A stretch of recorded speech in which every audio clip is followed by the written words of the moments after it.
beaucoup améliorée parce qu'elle est vraiment immense, beaucoup plus grande. Et il y a des figurines et tout, donc c'est vraiment beau.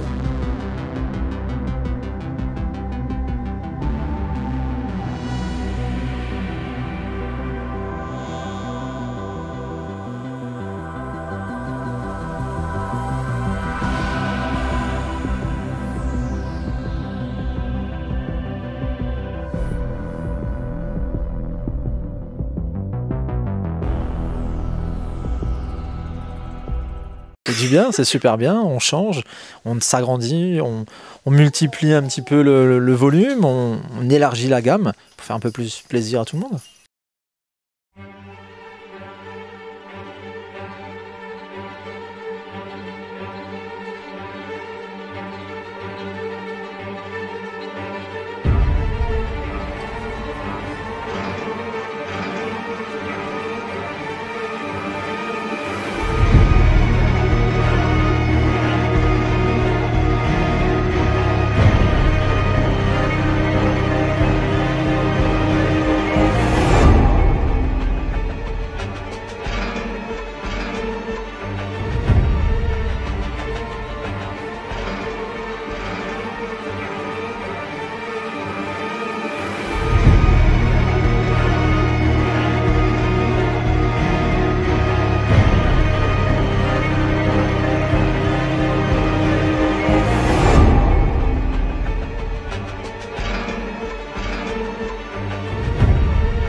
Il y a un petit peu tout, le plus c'est de Disney.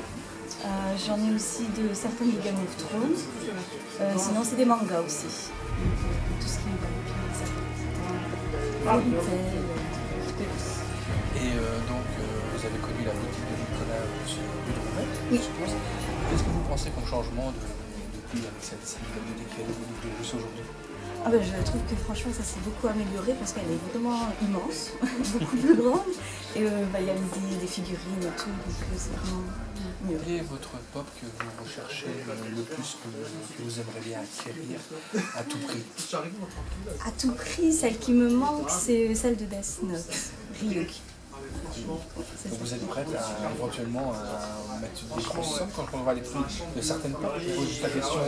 Non, quand même. J'irai jusqu'à 25-30 €, mais pas plus. Après, si c'est vraiment des packs qui je vends de 2 ou 3 plusieurs pop dedans, oui. Mais sinon, non.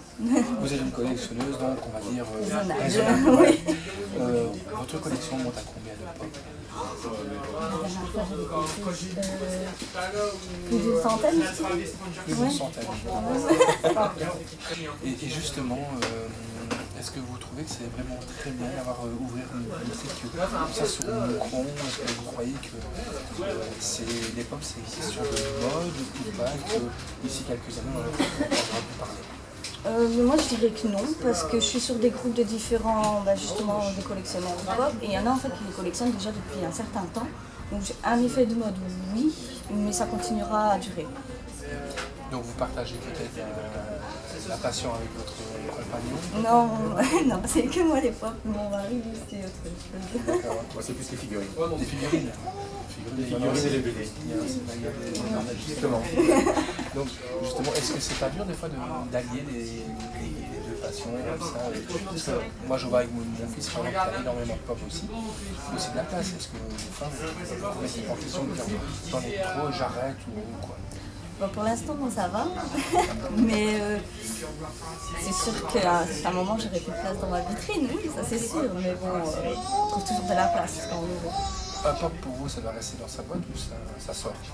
Alors, pour moi, je voulais pas les déboxer.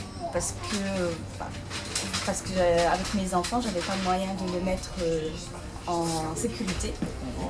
Donc j'ai acheté une vitrine et en fait dans ma vitrine, au plus je mettais les boîtes, derrière on les voyait plus. Du coup j'ai dû les déposer. Il y a certaines rares que je laisse dans leur boîte. Quelle est la pop que vous aimeriez avoir sortie? Ma toute première pop, c'est celle que mon mari m'a offert à la Japan Expo, c'est Daenerys avec Drogon en tout petit. C'est une exclusive, il n'y a même pas de numéro dessus. Donc, Non, celle que vous aimeriez bien que les éditeurs... Ah, les éditeurs ils sortent Ah, je sais pas. Ça, non, ça je sais pas. Vous n'avez pas une petite idée? Non, parce que celles que je veux qu'ils sortent, au final ils les sortent petit à petit, donc ça va. Bien, madame, je vous remercie beaucoup. Alors, merci.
Bonjour Nicolas. Bonjour.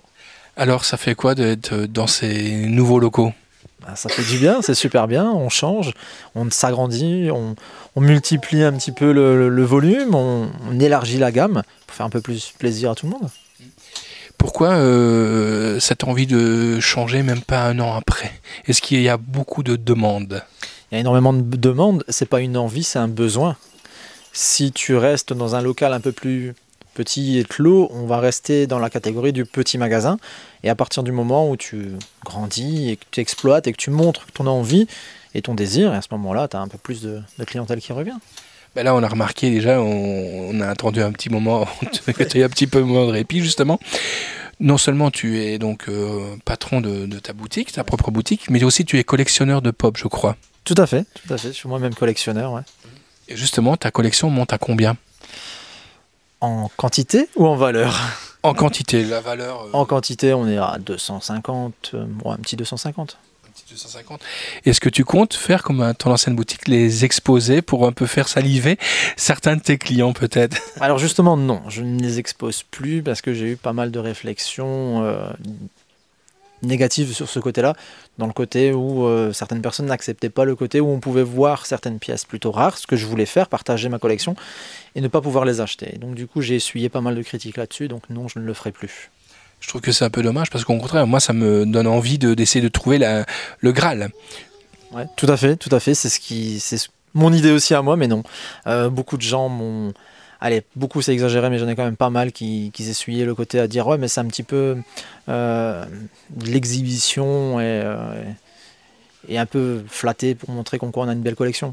C'est un peu dommage.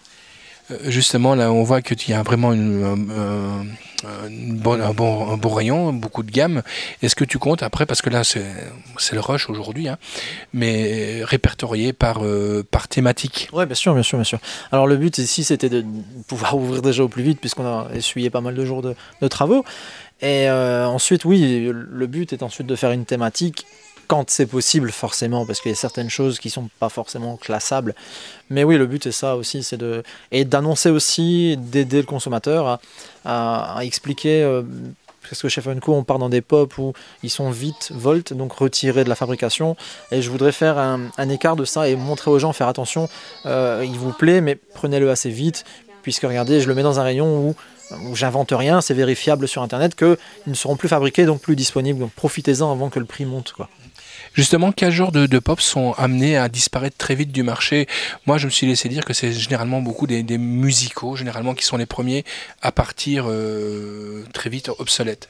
Oui, en ce moment, on est parti beaucoup sur le rock, mais ils veulent juste renouveler la gamme. Après, ceux qui disparaissent le plus vite, c'est souvent les plus aimés. Ouais. Ça crée l'envie.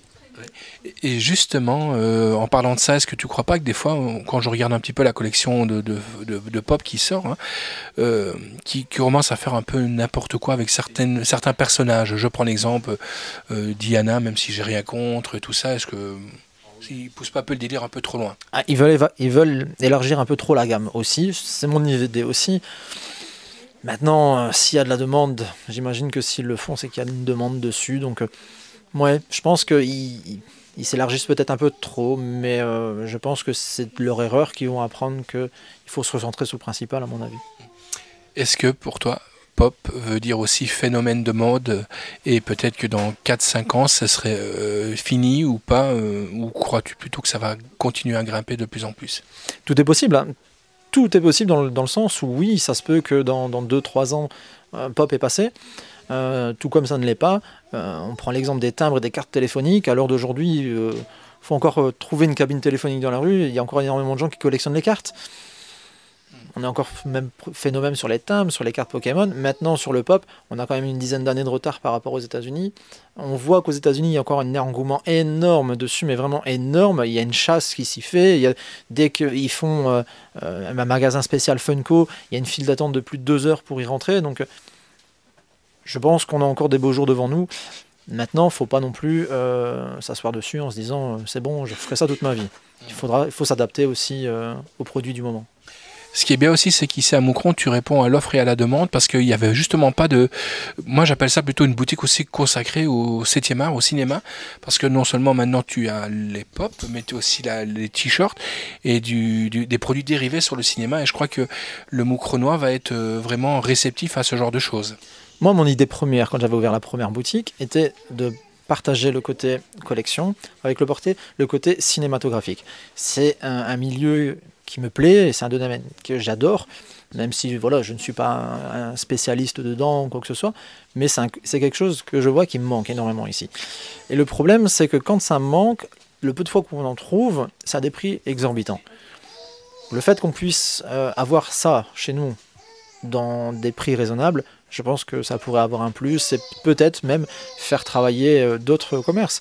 Je me suis recentré sur le centre exprès justement pour qu'on revive un petit peu le centre et en espérant que comme j'ai énormément de clientèle qui viennent d'Allemagne, des Pays-Bas, de Liège, d'Arlon, ben j'espère qu'en même temps ils viendront manger au restaurant qui est juste à côté, qu'ils prendront une boîte de chocolat chez Leonidas à côté et qu'ils iront chercher des habits un peu plus loin. J'espère vraiment faire travailler le centre aussi avec les gens qui viennent. Tu es vraiment un vrai Moucronois, quoi. Je suis un vrai Moucronois, oui.